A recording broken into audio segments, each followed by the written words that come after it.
Naoma's hand trembled so much she could barely fit the key in the lock.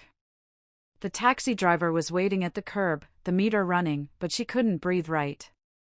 "I'll be right out," she'd called, her voice thin with panic. She was going to miss her flight. She was supposed to be visiting her sister, a trip she desperately needed. But the will, her late husband Arthur's will, was sitting right on the den desk. She eased the heavy oak door open, wincing at the familiar creak. She'd told her son, Jareth, to fix that hinge a dozen times. "Jareth?" she called softly. "Calla? I forgot something." Silence. That was odd. Their cars were both in the driveway. They were supposed to be at their jobs. A knot tightened in Naoma's stomach. She stepped onto the hallway runner, her sneakers silent on the plush wool. She just needed to grab the envelope and leave. But as she passed the kitchen entryway, she froze. She heard voices. Not the television. Whispers. Low, urgent, and angry. Naoma pressed herself flat against the cool drywall of the hallway, hidden from view. Why was she hiding? It was her own home. But the tone of those whispers made her skin crawl. It was her son, Jareth, and his wife, Calla. "It has to be today, Jareth." Calla's voice was sharp, like broken glass. "While she's on that plane. It's the only time." I know, Jareth sounded strained, like he was arguing with himself. "But Calla, the facility? It feels wrong. She's my mother."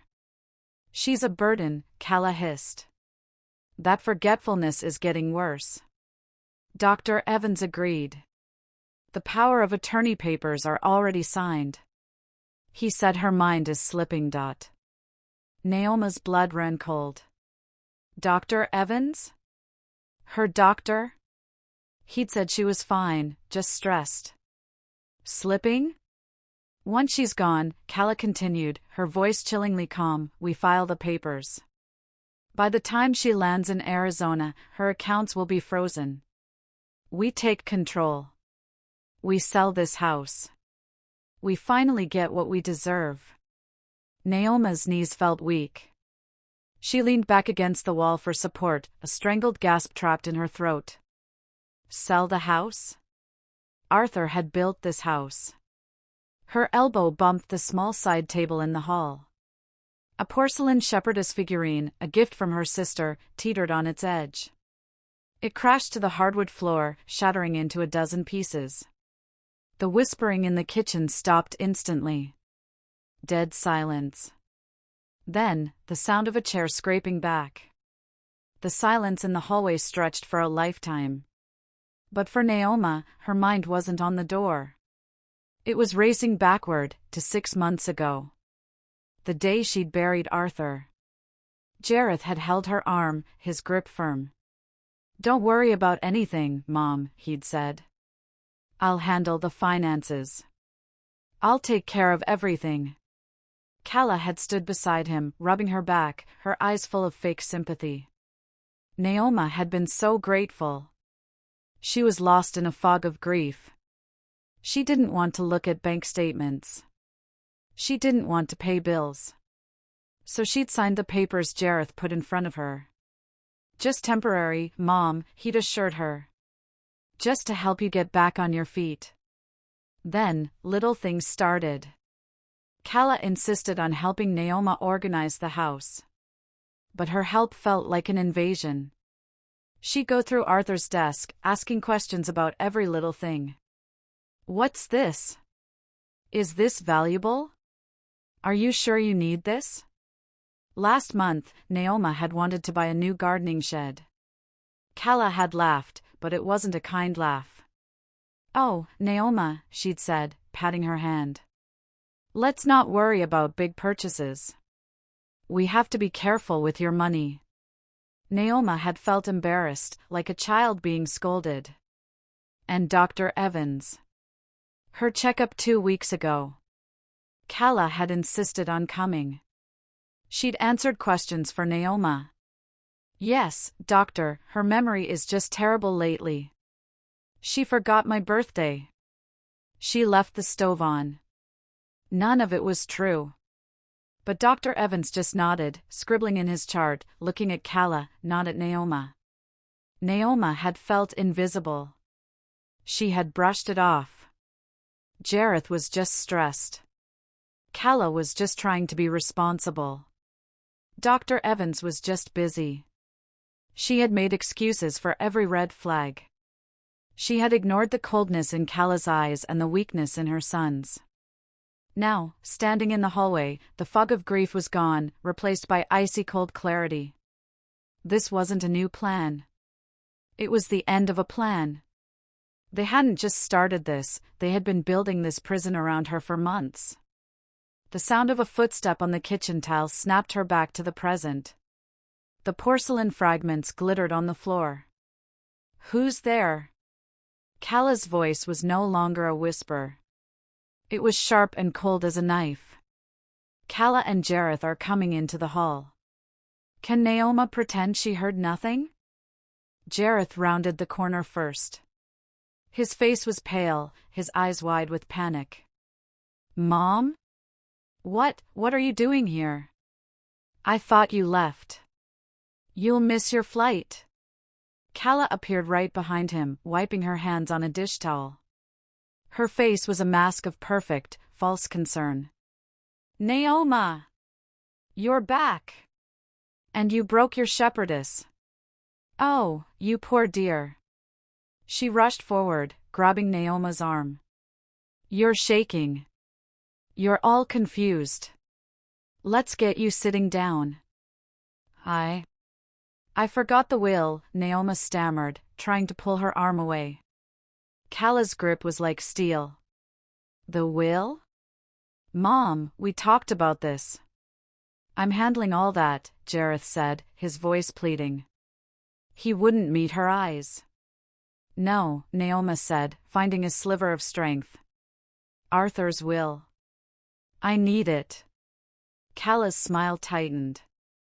"Of course, dear. But first, let's get you upstairs. You've had a shock. All this back and forth isn't good for you." They steered her past the shattered figurine and up the staircase, one on each side. It wasn't supportive. It was an escort. They were marching her to a cell. They led her into her bedroom and sat her on the edge of the bed. "You just rest," Calla cooed, her eyes dead. "Jareth will call the airline and tell them you're unwell." "Unwell? I'm not unwell." Naoma protested. "You are, Mom," Jareth said, his voice breaking. "You're just not yourself." He backed out of the room, unable to look at her. Calla, however, stayed. She walked over to Naoma's purse on the dresser. She picked it up, then took the car keys from the pocket. "Don't want you trying to drive in this state," she said. Then she picked up Naoma's cell phone from the nightstand. "And this? All these notifications will just stress you out." She slipped the phone into her own pocket. "Calla, give me my phone," Naoma demanded. Calla just smiled, a terrible, thin smile. "Rest, Naoma. Jareth is going to call Dr. Evans. He'll know what to do." She walked to the door, pulled it shut, and Naoma heard the click of the lock. Not the flimsy bathroom lock, but the deadbolt Jareth had installed for her safety last week. She was a prisoner. Locked in her room with no phone and no keys, Naoma is completely trapped. Naoma's heart hammered against her ribs. She was locked in. She ran to the window. It overlooked the backyard and, to the left, the side of her neighbor's house. Lowell. Her neighbor, Lowell, was a retired sheriff. He was a quiet man who kept to himself, but he and Arthur used to wave every morning. He was always home. She looked around her room. What could she use? She couldn't break the window, it would make too much noise, and they'd know. She needed to be clever. Her eyes landed on her vanity. On it sat her mother's old silver-backed hand mirror. Naoma grabbed it. The sun was high, casting a bright patch on her carpet. She angled the mirror, catching the light. She aimed the bright, flashing square at Lowell's kitchen window, where he sat every morning doing his crossword. Flash. Flash. Flash. Pause. Flash. Flash. Flash. It was the SOS Arthur had taught her for fun years ago. She prayed Lowell would see it. She kept at it, her arms starting to ache. 10 minutes passed. Nothing. She was about to give up when she saw movement. Lowell appeared at his window, a confused look on his face. He squinted, blocking the sun. Naoma flashed the light again, right at him. He saw her. He waved, puzzled. Naoma shook her head frantically, pointing down toward her front door. She made a phone gesture with her hand and shook her head again, mouthed, "No phone." "Help!" Lowell's expression changed. The old sheriff's instincts kicked in. He disappeared from the window. Hope surged in Naoma's chest. He was coming. He would call the police. She heard the doorbell ring downstairs. A moment later, Jareth's voice, confused, "Lowell? Hi. Is something wrong?" Naoma rushed to her locked door, pressing her ear against the wood. She heard Lowell's deep voice. "Just checking on your mother, Jareth. Saw her at the window." She seemed distressed. There was a pause. Then Kalla's voice, smooth as silk. "Oh, Lowell, you are so sweet. She's just having one of her bad days. Her mind, you know. She gets confused. Dr. Evans is on his way. We've got it handled, but thank you so much for checking. I'd still like to see her, Kalla. Just to be sure. I'm sorry, Lowell, but she's resting. The doctor said no visitors. It just gets her more agitated." Naoma heard the front door close. She waited, listening.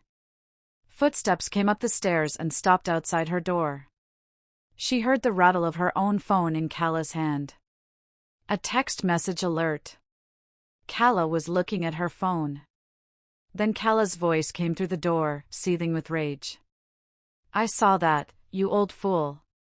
I saw you flashing that mirror. No more tricks, Naoma. You just made this so much worse for yourself." Kalla has cut off Naoma's only lifeline. Now she knows Naoma is fighting back. Naoma sank onto the floor, defeated. Lowell was gone. Kalla knew she was a threat. The house was silent for an hour. Naoma's mind raced, trying to find another way out. The locked door was solid oak. The windows were a 20-foot drop to the hard ground. She began to search the room. There must be something. She went to Arthur's closet, a place Kalla never organized. In the back, on the highest shelf, was an old canvas bag. Arthur's go bag. He'd been a volunteer firefighter, always prepared. She pulled it down. Inside, a wad of cash, a first aid kit, a local map, and a small, old-fashioned burner phone. A pay-as-you-go phone. She clicked the power button. A green bar lit up. 2 bars of service. It was alive. She was about to call 911 when she heard the deadbolt slide open. She shoved the phone into her pocket and threw the bag back into the closet just as the door opened. It was Jareth. He looked terrible. His eyes were red, and he couldn't look at her. He was carrying a tray with a cup of tea and some crackers. "Mom," he said, his voice hoarse. "Kalla, she's just worried. We're all worried. I brought you some chamomile tea. It'll help you calm down. Please, just drink it. We can talk about this after you rest." He set the tray on her nightstand. The tea smelled overwhelmingly sweet. Too sweet. Naoma never took sugar in her tea. She looked at the cup, then at her son. This wasn't her son. This was a frightened stranger. Drink it, Mom. Please.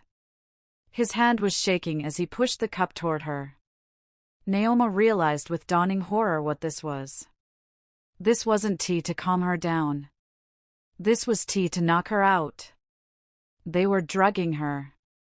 This was how they'd get her to the facility. This was how they'd make slipping a reality. Thank you, Jareth, she said, her voice trembling, but her mind clear as a bell. That's very thoughtful. He watched her, waiting for her to pick it up. He wouldn't leave until she drank it. Jareth is waiting for her to drink the drugged tea. How can she get out of this? You won't believe what she does next. Naoma's mind worked fast. She couldn't refuse the tea, it would be an admission. She had to play the part they'd written for her. The part of a confused, frail old woman. She picked up the cup, her hand shaking. Oh, Jareth, she said, her voice wobbling. You're a good son. She raised the cup to her lips, but her hand slipped. A large splash of tea sloshed over the rim, onto her hand, and down onto the carpet. Oh dear! Clumsy me, she cried, genuinely burning her fingers. It's okay, Mom, just drink the rest, Jareth said, his eyes fixed on the cup. She put the cup to her lips again, taking the tiniest, most shallow sip possible, letting the liquid touch her tongue but not swallowing. She held it in her mouth as she put the cup down, fumbling, and accidentally knocked the whole tray. The cup and crackers went flying. Oh, no, she shrieked, standing up too fast. My arm! She grabbed her left arm, pretending the burn was a terrible pain. Mom, just sit down, Jareth said, exasperated. This was her only chance. She had the burner phone in her pocket. She couldn't let them lock her back in here. She had to get out of the room. She had to get out of the house. She stumbled toward the door, past Jareth. I need a cold cloth, she mumbled, playing up the confusion. Mom, stop. Calla! Jareth yelled, grabbing for her. Naoma pushed past him into the hallway. She saw Calla at the bottom of the stairs, looking up. Their plan was failing. Naoma knew what she had to do. It was the most terrifying decision of her life. She looked at the steep staircase. It was the only way out. She let her knees buckle. She grabbed the banister, then let go. She let out a real scream as she pitched forward, tucking her head as Arthur had taught her. She tumbled, hard, down the first few steps before landing in a heap on the midway landing. The pain was real. White-hot agony shot through her wrist. But she was out of the room. Jareth! What did you do? Calla screamed from below. Naoma lay on the landing, groaning. I've fallen, she choked out. My wrist. I think it's broken. Call 911. Call 911 now. Jareth and Calla just stared, frozen. Their plan to quietly move her to a facility was shattered. Now, there would be paramedics. There would be police. There would be a record. Naoma has forced their hand, but she's badly injured. Will they still try to cover this up? The wail of the siren was the most beautiful sound Naoma had ever heard. Jareth and Calla were forced to let the paramedics in. They were frantic, putting on a show of worried children. She just fell. She's so confused, she just fell. Calla kept repeating. Naoma gritted her teeth against the pain. A young, kind paramedic named Trent knelt by her.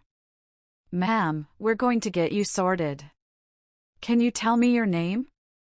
Naoma, she whispered. My son, Jareth, and his wife, Calla. They're trying to hurt me. Trent didn't react, but his eyes met hers. He simply nodded. Okay, Naoma. Let's get you to the hospital. In the emergency room, the chaos was a blessing. Calla and Jareth were forced into the waiting room while Naoma was wheeled into triage. A doctor confirmed her wrist was broken. As they said it, Calla kept trying to push her way in. I'm her next of kin. I have her power of attorney. Ma'am, you need to wait, the nurse said firmly. Later, Naoma was moved to a quiet bay, curtains drawn, to wait for her cast. Calla and Jareth had been allowed in, and they sat in the corner, whispering. Naoma's heart sank. They still had control. A young orderly came in to check her blood pressure. He was barely 20, with kind eyes. How are you feeling, Mrs.? They're lying, Naoma whispered, her voice urgent. Calla and Jareth were distracted by a doctor in the hallway. They locked me in. They tried to drug me. Please. The orderly, whose name tag read Trino, looked at her, then at the couple in the corner. He saw the fear in her eyes. Please, Naoma begged, her good hand fumbling for the burner phone still hidden in her pocket. She pulled it out and slid it under her blanket. I have a number. I need you to call it. Tell Maribel to come. Tell her it's Naoma. Tell her code red. Arthur and his lawyer, Maribel, always had a code red. Trino looked scared. He could lose his job. They're trying to put me in a facility. Please, Naoma whispered. Trino made his decision. He nodded, ever so slightly. As he left the bay, he passed Calla. Just checking her vitals, he said smoothly. An hour passed. Naoma felt hopeless. Maybe he didn't call. Then, the curtains to the bay were ripped open. A woman in a sharp blue suit, radiating pure authority, strode in. Naoma, she said, her voice a bomb. Maribel! Naoma cried, tears of relief streaming down her face. Maribel turned to Jareth and Calla. Her gaze was like ice. I am Maribel Velez, Mrs. Ash's attorney. Who are you? I'm her son, Jareth stammered. And I have her power of attorney, Calla said, standing up, trying to look imposing. Do you? Maribel smiled, a cold, sharp smile. That's funny. Because I have the original, notarized will and a medical directive that supersedes any document you think you have. Now, get out. Or I will have you removed for attempted kidnapping and elder abuse. Calla's face turned white. Jareth looked like he was going to be sick. The lawyer is here.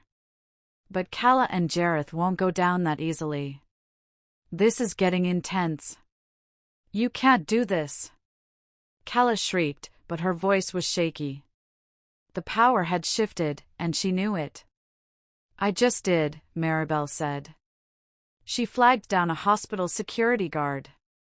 Officer, these two are trespassing and harassing my client. Please escort them to the waiting room. I'd like them to stay in the building. The guard nodded, and Calla and Jareth, fuming, had no choice but to leave. The second the curtain closed, Maribel turned to Naoma.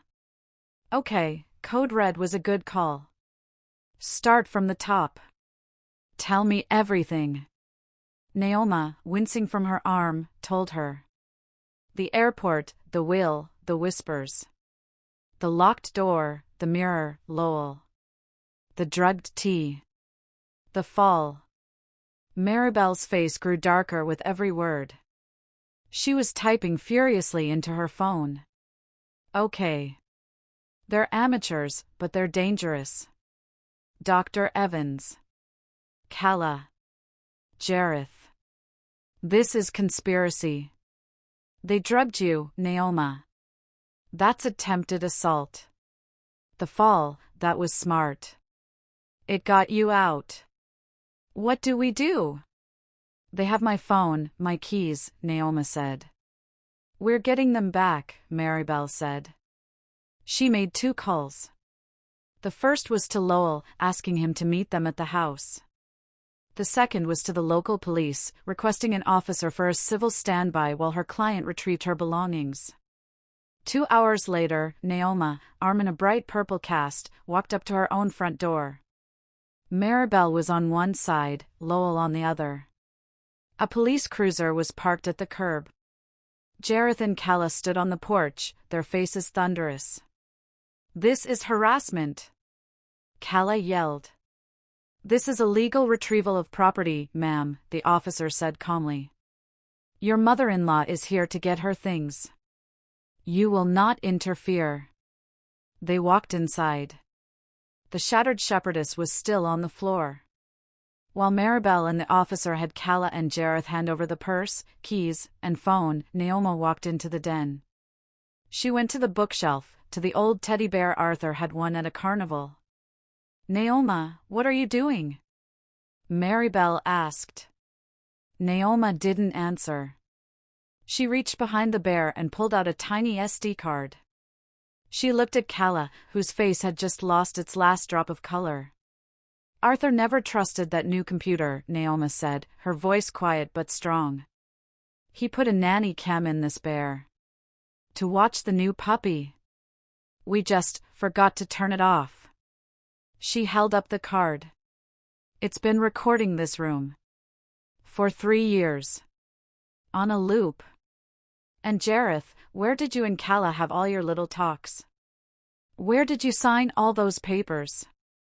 Jareth leaned against the wall, his hand over his mouth. "The den. It was all in the den. They have the ultimate evidence. The SD card holds everything. What's on that footage?" Maribel didn't wait. She had a portable laptop with an SD card reader in her briefcase. She, Naoma, Lowell, and the officer gathered around the kitchen table. Jareth and Calla were forced to sit on the sofa, watching. Maribel slotted the card. The file directory was massive, but she sorted by date. She clicked on a file from 3 days ago. The video was clear. The audio was even clearer. It showed Jareth and Calla in the den. Calla was at the desk. "It's fine, Jareth. We'll use the diminished capacity angle. I already talked to Evans. He'll sign whatever we need." Maribel clicked another file. 2 weeks ago. Calla, on the phone. "Yes, Dr. Evans, she's forgetting everything. She's a danger to herself. We need to act fast." Another file. This one was from the day Naoma buried Arthur. Jareth, weeping. Calla, holding him. "It's okay, baby. It'll all be ours soon. That house, the money. He should have left it to you, not her." But the worst one was from yesterday.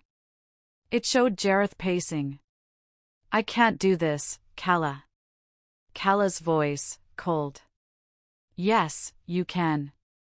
She's old. She's had her life. Now it's our turn."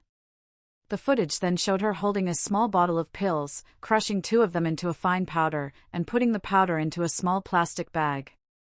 One of these in her tea before the flight, and she'd sleep for days. "But now, we'll just give it to her tonight." Naoma gasped. Jareth let out a sob from the living room. "Calla, no." The police officer had heard enough. He stood up, unclipped his handcuffs, and looked at Maribel. She nodded. "Calla," the officer said, his voice booming. "You are under arrest for conspiracy, fraud, and attempted assault. Jareth, you are under arrest for conspiracy and criminal neglect." "You can't!" Calla screamed as the officer cuffed her. "He's my son." "Naoma, tell them. Tell them you're just confused." Naoma stood up, her good hand steady. She looked at the woman who had tried to steal her life, and the son who had let her. No, Kala, Naoma said, her voice clear and strong. I'm not confused. Not anymore. Justice is finally served. But what happens to Naoma now? 6 months later, the old oak house was empty. The furniture was gone, sold to new families who would make their own memories.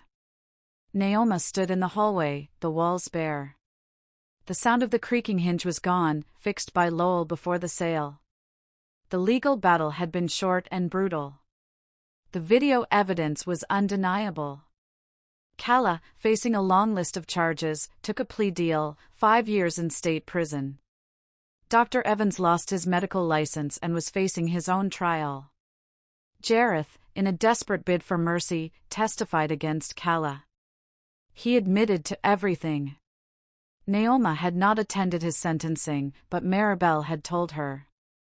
He received 2 years probation and mandatory counseling. He had written Naoma a long, rambling letter of apology. She hadn't replied. You sure you're ready, Naoma? Lowell asked, holding her last 2 suitcases. Naoma looked at the spot where the shepherdess had shattered. A new, brighter rug covered the floor. I am, she said. She wasn't running away from a memory. She was walking toward a future. Maribel had helped her sell the house. With the money, Naoma had bought a bright, 2-bedroom condo in Arizona, just 10 minutes from her sister. She'd used Arthur's go-bag money as the down payment. Lowell drove her to the airport. It was the same airport she'd been rushing to 6 months ago. This time, there was no panic. No rush. She went through security. She sat at her gate, sipping a coffee. She pulled a folder from her carry-on. It was Arthur's will. The real one. It left everything to her, with a simple, loving note, to my Naoma. Go live your life. I'll be waiting. She put the will away. Her flight was called. Naoma stood up, her purple cast long gone, her wrist fully healed. She walked down the jet bridge, found her seat, and looked out the window. The plane taxied, picked up speed, and lifted off the ground. As the city shrank below, Naoma didn't look back. She faced forward, toward the sun, and for the first time since Arthur died, she felt light. She felt free. Naoma finally got the peace she deserved. Thank you for watching her story. If you were moved, please share this video and subscribe for more stories of strength and redemption. And drop your opinion in the comments section.